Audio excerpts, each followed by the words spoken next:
Hello students, welcome to the class. How are you all? Hope you are fit, fine and doing great. Myself Divyani Shukla, your SST teacher, and today I am going to start chapter number 13 which is 1857 India's first freedom fight. तो India की हमारी country India की पहली freedom fight जो कि 1857 में हुई थी, हम उसी फ्रीडम फाइट के बारे में पढ़ने वाले हैं और अपने फ्रीडम फाइटर्स के बारे में that work or that fought bravely to provide freedom for our country. Let's begin with the chapter. First step, look at the pictures and write down the names of the freedom fighters in the space provided. तो यहाँ पे कुछ pictures दी हुई है हमारे freedom fighters की जिन्होंने हमारी कंट्री के लिए, इंडिपेंडेंस के लिए, हमारी कंट्री की फ्रीडम के लिए ब्रेवलेसली काम किया था. So you have to see these pictures and identify them. First picture is of, can you identify this picture is of which freedom fighter? He is Bhagat Singh. Bhagat Singh.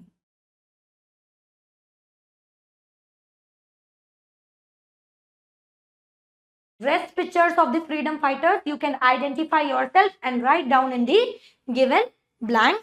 I'll continue to the reading of the chapter. India has always been known for its wealth and rich heritage. In ancient times, India was famous for its spices, pearls, silk and gold.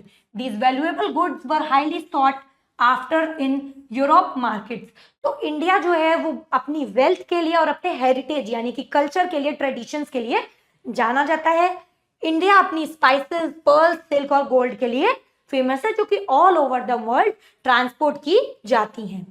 In 1498, a Portuguese explorer named Vasco da Gama discovered a sea route to India. He arrived at a place called Calicut and got permission from the local ruler to trade. Over time, the Portuguese set up trading sanctuaries in places like Calicut, Goa, Daman and Diu. तो 1498 में एक Portuguese explorer थे जिनका नाम था Vasco D gamma, जिन्होंने एक सी root यानी सी के थ्रू एक रूट बनाया था हमारी कंट्री इंडिया तक के लिए. वो एक प्लेस कैलिकट पे पहुंचे और उन्होंने एक परमिशन ली एक लोकल रूलर से इंडिया में ट्रेड यानी व्यापार करने के लिए. ओवर द टाइम पोर्टुगीज ने कुछ ट्रेडिंग सेंटर्स बनाए कुछ प्लेसेस जैसे कि कैलिकट में, गोवा में, दमन एंड दीव में. As news of India's wealth spread, the European nations like Dutch, French and British also came to India trade and gain power.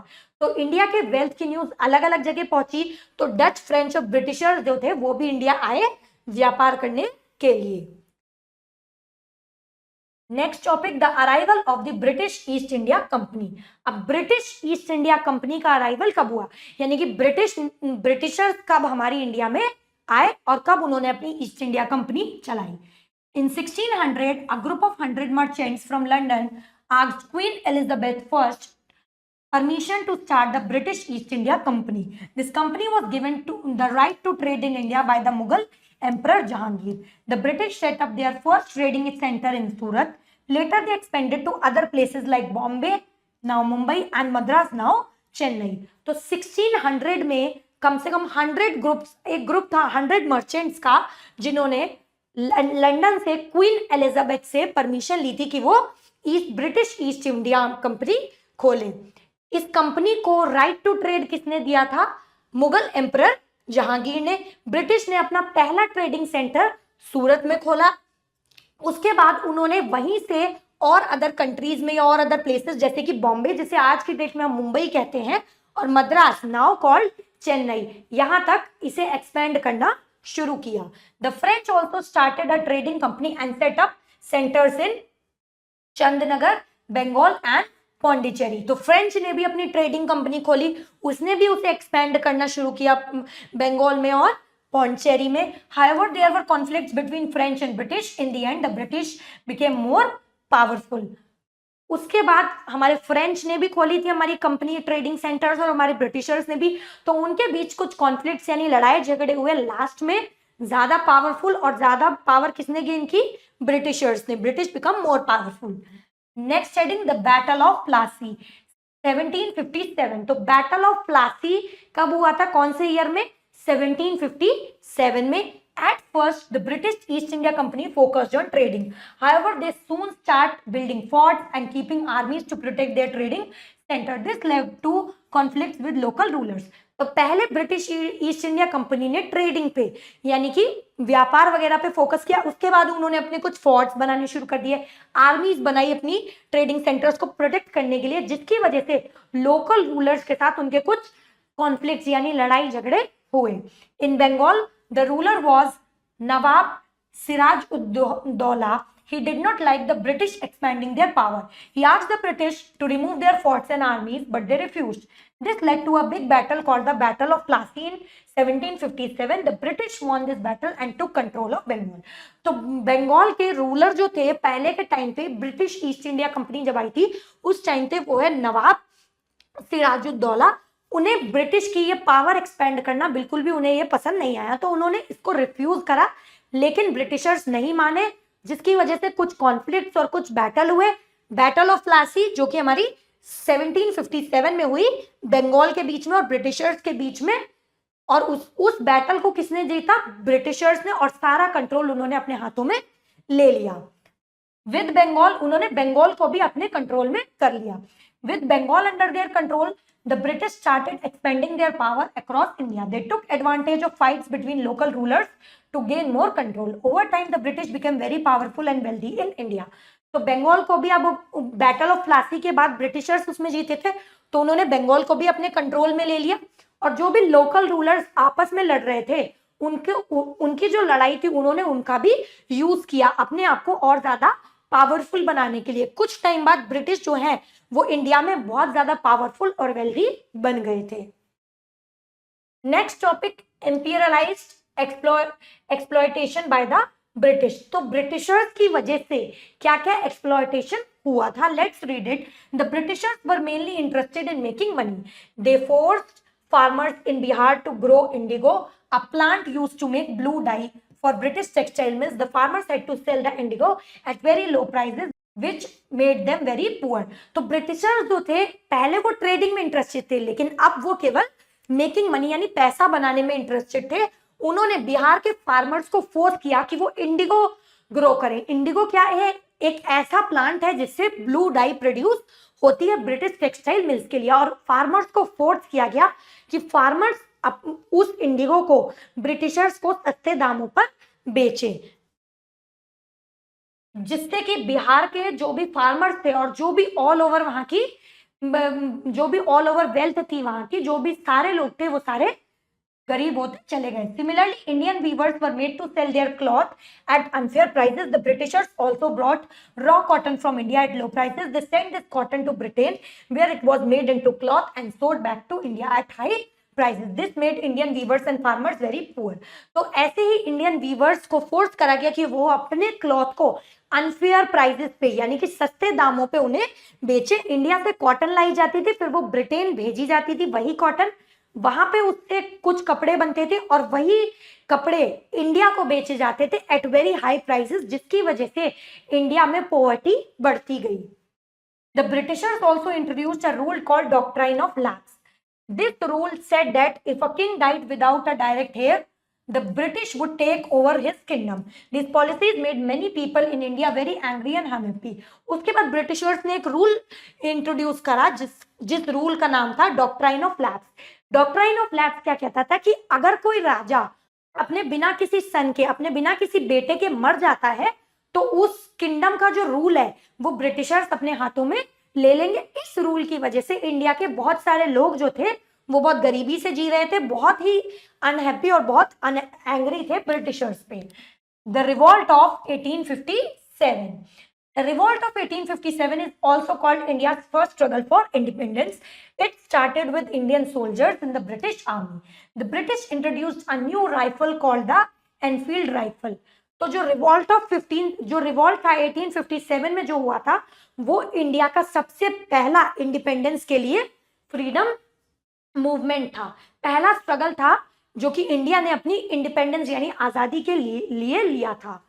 It started with Indian soldiers. ये Indian soldier से शुरू हुआ. British ने एक नई rifle introduce की जिसका नाम था Enfield rifle. There was a rumour that Cartridges for this rifle were greased with cow and pig fat. तो जो ये राइफल थी, ये रूमर थी कि जो ब्रिटिश ने ये राइफल इंट्रोड्यूस करी है, एनफील्ड राइफल, वो किससे, उसकी कार्ट्रिजेस जो है वो किससे ग्रीस करी जाती थी, काउ डंग से और पिग फैट से। Since Hindus considered cows sacred and Muslim considered pig unclean, this made the soldiers very angry. अब हिंदूज ने काउस को बोला सैक्रेड, क्योंकि हिंदू जो लोग थे वो गाय को क्या मानते थे, गाय को पूजते थे, वो उन्हें अपनी माता मानते थे, तो उन्होंने कह दिया कि नहीं, ये सब नहीं करना चाहिए। उसके बाद मुस्लिम्स ने पिग को अनक्लीन बता दिया, तो इसकी वजह से ब्रिटिशर्स के जो सोल्जर्स थे वो बहुत ही गुस्सा हुआ। This anger led to a big uprising in a place called Meerut. The revolt quickly spread to other parts of country. Many leaders joined the fight against the British. Some of these leaders were Bahadur Shah Zafar, Rani Lakshmibai, Nana Sahib, Tantia Top, Begum Hazrat Mahal and Kunwar Singh. तो इस anger की वजह से बहुत सारे places में battles हुए। मेरठ और मेरठ के बाद कई से प्लेसेस में बहुत से लीडर्स ने ये जो फाइट हुई ना ज्वाइन किया, जैसे कि हमारे कुछ फ्रीडम फाइटर्स जो हैं बहुत ही फेमस, जैसे कि Bahadur Shah Zafar, Rani Lakshmibai, you can see in this picture, Bahadur Shah Zafar, Rani Lakshmibai, Nana Sahib, Tantya तोप, बेगम हजरत महल एंड कुंवर सिंह, इन सभी फ्रीडम फाइटर्स ने हमारा 1857 में जो बैटल हुआ था उसे लड़ा। However, the British had better weapons and were more organized. The revolt was eventually stopped and British punished the rebels harshly. Bahadur Shah Zafar was sent to Burma, now Myanmar. This marked the end of East India Company's rule. The British government took direct control of India and appointed a viceroy to govern the country. British के पास ज्यादा अच्छे weapons थे, वो ज्यादा organise थी, इस वजह से इस बैटल को ब्रिटिशर्स ने जीत लिया। जो हमारे फ्रीडम फाइटर थे बहादुर शाह जफर, उन्हें बर्मा, जिसे आज हम म्यांमार बोलते हैं, वहां पे भेज दिया गया था। और इस सब के बाद ईस्ट इंडिया कंपनी बंद हो गई, उसका एंड हो गया और ब्रिटिशर्स ने हमारी कंट्री पे पूरा कंट्रोल ले लिया और एक वायसराय अपॉइंट कर दिया जो कि हमारी कंट्री इंडिया पे रूल करता था, ये उसे गवर्न करता था। Learning loop in 1857 Mangal Pandey, a brave soldier, refused to follow British order. His actions inspired many others to stand for their rights. तो 1857 में ही हमारे एक ब्रेव सोल्जर थे मंगल पांडे, जिन्होंने ब्रिटिश के ऑर्डर्स या रूल्स को मानने से मना कर दिया था। उनको देख के और भी बहुत सारे लोगों ने अपनी इंडिपेंडेंस के लिए स्टैंड लेना शुरू किया था। Indians Renaissance. The revolt of 1857 sparked a strong desire among Indians to free their nation from British rule. However, there were many social issues that weakened the country's unity.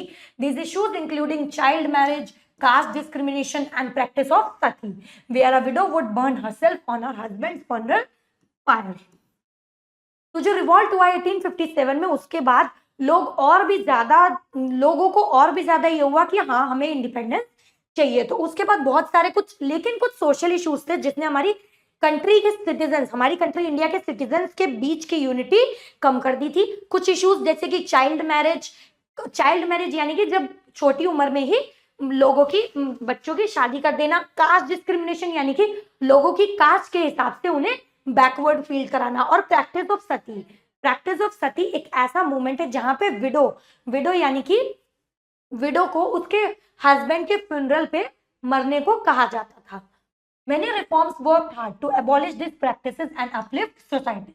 Some of these reforms were Raja Ram Mohan Roy, Ishwar Chandra Vidyasagar, Narayan Guru, and Sir Syed Ahmad Khan. They promoted women's education and widow remarriage. तो कुछ reforms जैसे कि राजा Ram Mohan Roy, sir Syed Ahmad Khan, Narayan गुरु, इन्होंने क्या करा, women की education को बढ़ावा दिया और विडो यानी कि जो विधवा औरतें थी उनकी दोबारा से शादी कराई। Educated Indians realised that the British wanted to keep Indian backward. They started forming organisations and institutions to demand political and economic rights. तो एजुकेटेड इंडियन को रियलाइज हुआ कि ब्रिटिशर्स जो हैं वो केवल इंडिया पे राज करना चाहते हैं और उस पर पावर करना चाहते हैं। तो उन्होंने कुछ ऑर्गेनाइजेशंस बनाए और कुछ इंस्टीट्यूशंस बनाए जिससे उन्हें अपने इकोनॉमिक राइट्स और इंडिपेंडेंस मिले। The INC, Indian national Congress.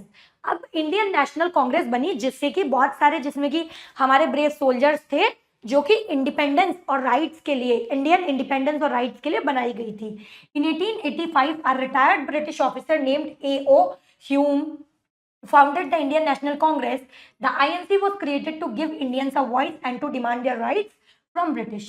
The first president of INC was WC Banerjee and the first season was held in Bombay now Mumbai. तो 1885 में एक ब्रिटिश के ऑफिसर थे जिनका नाम था A.O. ह्यूम। उन्होंने INC यानी इंडियन नेशनल कांग्रेस को फाउंड किया। INC बनाई गई थी इंडियन राइट्स के लिए और इंडिया को अपनी आवाज वापस देने के लिए।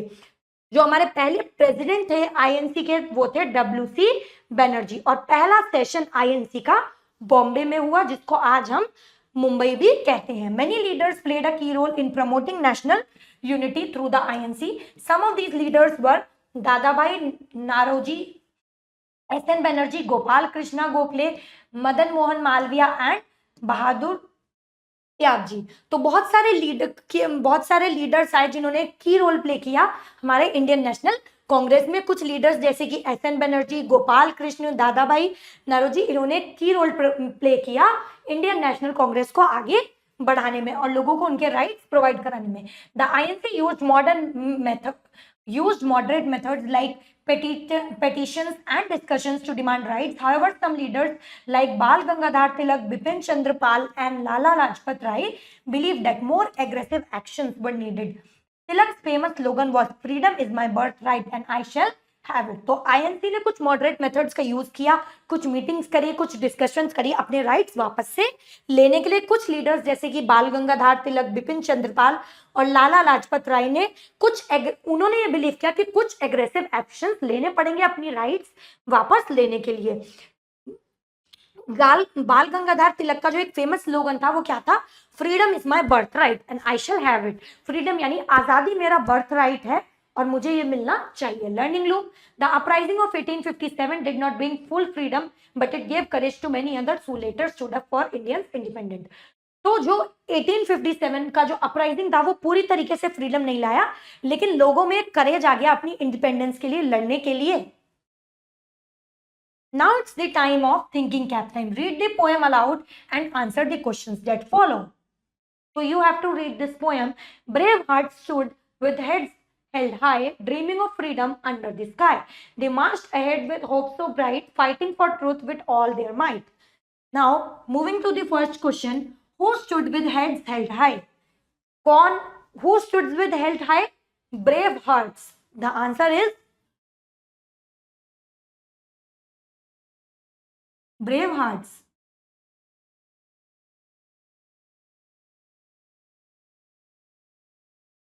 Remaining of the questions you can do it yourself. I'll move to the next topic, divide and rule and स्वदेशी मूवमेंट। उसके बाद जब ब्रिटिशर्स ने इतनी करेजमेंट देखी लोगों में, INC को देखा, तो उन्होंने सोचा कि वो लोगों की यूनिटी को कम करने के लिए डिवाइड एंड रूल स्वदेशी मूवमेंट चलाएंगे। As the INC gained strength, the British used a strategy called divide and rule. In 1905, they partitioned Bengal into East Bengal for Muslim, West Bengal for Hindus. This was done to weaken the unity among Indians. तो INC की strength देखते हुए बंगाल ने सोचा, बंगाल ने एक strategy चलाई जिसे हम डिवाइड एंड रूल कहते हैं। 1905 में उन्होंने बंगाल को दो पार्ट्स में डिवाइड किया, ईस्ट बंगाल मुस्लिम्स के लिए और वेस्ट बंगाल हिंदूज के लिए। उन्होंने ऐसा इंडिया की कंट्री के सिटीजन्स के अमंग यूनिटी को कम करने के लिए किया। However, Indians strongly opposed this move. This led to the Swadeshi movement, the movement where people boycott British goods and promote Indian-made products. Women and students actively participated in this movement. The British were forced to reserve this partition in 1911. तो India ने strongly oppose किया कि उन्होंने divide and rule नहीं मानेंगे। वो उन्होंने क्या किया, उन्होंने ब्रिटिश के गुड्स को लेना बंद कर दिया और इंडियन हैंडमेड गुड्स का यूज करना शुरू किया, जिसकी वजह से ब्रिटिश ने जो ये पार्टीशन करा था उन्हें उसे बंद करना पड़ा। रेवोल्यूशनरी फ्रीडम फाइट्स, अब हम पढ़ेंगे freedom fighter, revolutionary freedom fights के बारे में, जिन्हें कुछ फेमस फ्रीडम फाइटर्स ने लड़ा था। While some leaders advocated for non-violent methods, others believed in armed struggle to fight against British rule. Some of these revolutionary freedom fighters were Bhagat Singh, Chandrasekhar Azad, Sukhdev, Khudiram Bose and Ram Prasad Bismil. तो कुछ leaders जो थे वो non violent method use करते थे, लेकिन कुछ leaders ऐसे हुए जिन्होंने एग्रेसिव मेथड्स का यूज किया अपने इंडिपेंडेंस के लिए, जिसमें से कुछ थे हमारे भगत सिंह, चंद्रशेखर आजाद, सुखदेव, खुदीराम बोस एक्सेट्रा। इन सब ने इन सम फ्रीडम फाइटर्स ने अपने इंडिपेंडेंस और राइट्स के लिए लड़ा, एग्रेसिव मेथड्स यूज किए। Some activists also sought international support for India's freedom movement. These included madam Bhikaji Cama, Raja Mahendra Pratap and Maulana Barkatullah. तो कुछ एक्टिविस्ट जैसे कि उन्होंने इंटरनेशनल सपोर्ट किया इंडिया के फ्रीडम मूवमेंट के लिए, जैसे कि मैडम भिकाजी, राजा महेंद्र प्रसाद, इन सब ने इंटरनेशनल सपोर्ट मिला इन्हें इंडिया के फ्रीडम मूवमेंट के लिए। Here are the pictures given of some of the famous freedom fighters who fought bravely for our rights and independence during World War I, 1914 and 1918. Many Indians helped the British, hoping for political reforms. However, British tightened their control instead of granting freedom. The future fueled resentment among Indians. तो world war first के वक्त, world war first जो कि 1914 से 1918 तक था, कुछ Indians ने ब्रिटिशर्स की मदद करी, यह आशा करके कि ब्रिटिशर्स उन्हें आजादी देंगे, लेकिन ऐसा नहीं हुआ। ब्रिटिशर्स ने और टाइटली कंट्रोल अपना इंडिया पर कर लिया। Next topic, Indian independence and freedom fighters. अब हम पढ़ेंगे इंडिया को इंडिपेंडेंस कब मिली और कौन कौन से फ्रीडम फाइटर्स ने उस इंडिपेंडेंस में अपना की रोल प्ले किया। India finally gained independence on 15 August 1947 after decades of struggle. Many leaders contributed to the freedom movement. तो इंडिया को फाइनली 15 अगस्त 1947 में फ्रीडम मिली। कुछ लीडर्स जिन्होंने इसमें कंट्रीब्यूट किया, पहले हैं सरदार वल्लभ भाई पटेल। इनका टाइटल और इनकी क्या अचीवमेंट है, known as Iron Man of India, played a vital role in uniting India after independence. तो इन्हें आयरन मैन ऑफ इंडिया के नाम से जाना जाता है, सरदार वल्लभ भाई पटेल को, और इन्होंने एक वाइटल रोल प्ले किया इंडिपेंडेंस के बाद यूनिटी लाने में, लोगों के बीच यूनिटी लाने में। की contribution, led efforts to integrate princely states into one nation, ensuring political stability in independence. तो ये पॉलिटिकल स्टेबिलिटी लाए और जो भी प्रिंसली स्टेट थे उन्हें एक नेशन में जोड़ा। Legacy, remembered as a leader who build the foundation of unified India. तो इन्हें एक ऐसे लीडर के नाम से जाना जाता है जिन्होंने यूनिफाइड इंडिया की फाउंडेशन को खड़ा किया। नेक्स्ट लीडर है Subhash Chandra Bose, a strong nationalist who form the Indian National Army INC to fight against British rule. तो सुभाष चंद्र बोस एक स्ट्रॉन्ग फ्रीडम फाइटर है जिन्होंने इंडियन नेशनल कांग्रेस आर्मी बनाई थी ब्रिटिश रूल के अगेंस्ट लड़ने के लिए। advocated armed struggle for independence and inspired thousands to join INA against British forces। तो इन्होंने आर्म्ड फोर्सेस बनाई और बहुत से लोगों को इंस्पायर किया कि वो इंडियन नेशनल कांग्रेस को, आर्म आर्मी को ज्वाइन करें अपनी ब्रिटिशर फोर्सेस के against. Revert for its patriotism and famous slogan give me blood and I will give you freedom. तो ये अपने फेमस स्लोगन के लिए आज भी जाने जाते हैं। इनका स्लोगन था give me blood and I will give you freedom, जिसका मतलब है कि आप लोग आर्मी फोर्सेस में आए, आप लोग इसमें अपना सहयोग करें और मैं आपको फ्रीडम यानी आजादी दिलवाऊंगा। नेक्स्ट फ्रीडम फाइटर थे Lala Lajpat Rai, known as Punjab Kesari, part of Lal Bal Pal trio promoting aggressive resistance to British rule. तो इन्हें पंजाब, लाला लाजपत राय को पंजाब केसरी के नाम से भी जाना जाता है। इन्होंने एग्रेसिव रेजिस्टेंस को प्रमोट किया था, यानी कि लड़ाई के तौर वेपन्स का यूज करके हम ब्रिटिश को हराएंगे। इन्होंने एग्रेसिव मेथड्स यूज किए थे। Fought against the British policies, inspired Swadeshi movement and protested partition of Bengal. तो इन्होंने ब्रिटिश पॉलिसीज के अगेंस्ट लड़ाई की थी, स्वदेशी मूवमेंट चलाया था और पार्टीशन ऑफ बंगाल को भी रोका था। Honoured for his dedication to the cause of Indian freedom and social reform. तो इन्हें इंडिया के फ्रीडम और सोशल रिफॉर्म के साथ आज भी जाना जाता है। I hope students the topics which I have covered in this chapter you have understood it well. Now moving to the words proud. First word is heritage, the culture and traditions passed from past. तो जो भी culture या traditions हमारे पुराने time से चले आ रहे हैं उसे हम हेरिटेज कहते हैं। Reforms, people who try to improve society. तो जो लोग सोसाइटी को इम्प्रूव करना चाहते हैं उन्हें हम रिफॉर्म्स कहते हैं। Revolt, a strong fight against rulers और लीडर्स। तो रूलर्स या लीडर्स के अगेंस्ट हम जो एक स्ट्रॉन्ग फाइट लड़ते हैं उसे हम रिवॉल्ट कहते हैं। अपराइजिंग, अ सडन फाइट और प्रोटेस्ट अगेंस्ट अनफेयर रूल। किसी भी अनफेयर रूल या सडन किसी भी फाइट या प्रोटेस्ट करना किसी भी अनफेयर रूल के अगेंस्ट उसे हम अपराइजिंग कहते हैं। Heir, a person who has the right to a throne और टाइटल। हेयर ऐसा पर्सन है जिसे राजा के मरने के बाद राइट होता है कि वो की थ्रोन पे बैठने का, सिंहासन पे, और पूरे किंगडम का कंट्रोल होने का। Resentment, strong feeling of being treated unfairly. Resentment ऐसी फीलिंग है जिसमें जिसमें हमें एक स्ट्रॉन्ग फीलिंग आती है कि हमें अनफेयरली ट्रीट किया जा रहा है। बॉयकॉट, टू स्टॉप यूजिंग और buying something in protest. Boycott ऐसा मूवमेंट था जिसमें हमने कुछ भी अपना जो एनिमी थे, अपने जो ब्रिटिशर्स थे, उनसे कुछ भी लेना या खरीदना बंद कर दिया था। Now we will begin with the flashback of the chapter. So student, what all we have learned in this chapter, let's summarize it with the points. We have learned that India gained independence on 15 August 1947 after years of struggle. Also, we have learned that India was known for its spices, gold, silk and cotton. Also, we have studied that Portuguese explorer, which was named Vasco da Gama, discovered a sea route to India. उन्होंने एक सी root बना के trade करना शुरू किया था, जिसके बाद ब्रिटिशर्स और फ्रेंच भी हमारे इंडिया में आए थे ट्रेड करने के लिए। फ्रेंच और ब्रिटिशर्स के बीच में एक लड़ाई हुई, जिसके ऊपर ब्रिटिशर्स ने अपना रूल चला लिया। ब्रिटिशर्स कुछ टाइम बाद ब्रिटिशर्स जो थे, उन्होंने इंडिया पे पूरी पावर कंट्रोल कर ली और वो इंडिया को रूल करने लगे और वो इंडिया में सबसे वेल्दिएस्ट कंट्री बन गए। उन्होंने ईस्ट इंडिया कंपनी चलाई, जो कि कुछ साल बाद खत्म हो गई। इंडिया के रेवोल्यूशन, इंडियन सिटीजन्स ने जो भी उनके अगेंस्ट एक्ट किए थे, उसकी वजह से ब्रिटिशर्स जो थे केवल मेनली इंटरेस्टेड थे इन मेकिंग मनी, तो वो इंडिया को रूल करते थे।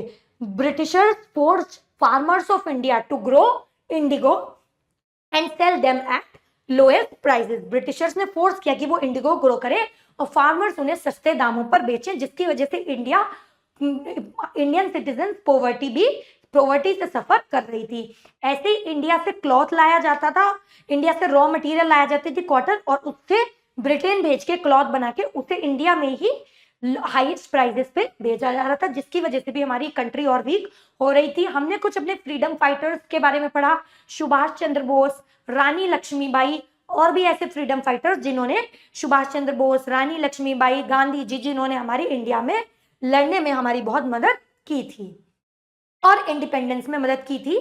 और हमारे जो कुछ मेन फ्रीडम फाइटर्स थे, जैसे कि आईएनसी को किसने बनाया था? आईएनसी को हमारे एक ग्रेट फ्रीडम फाइटर ने बनाया था, सरदार वल्लभ भाई पटेल, जिन्हें आयरन मैन ऑफ इंडिया भी कहा जाता था, a brave freedom fighter. So students, that's all we have covered in this chapter. I will meet you in the next class. Till the time, keep learning and keep doing great. Bye bye, students.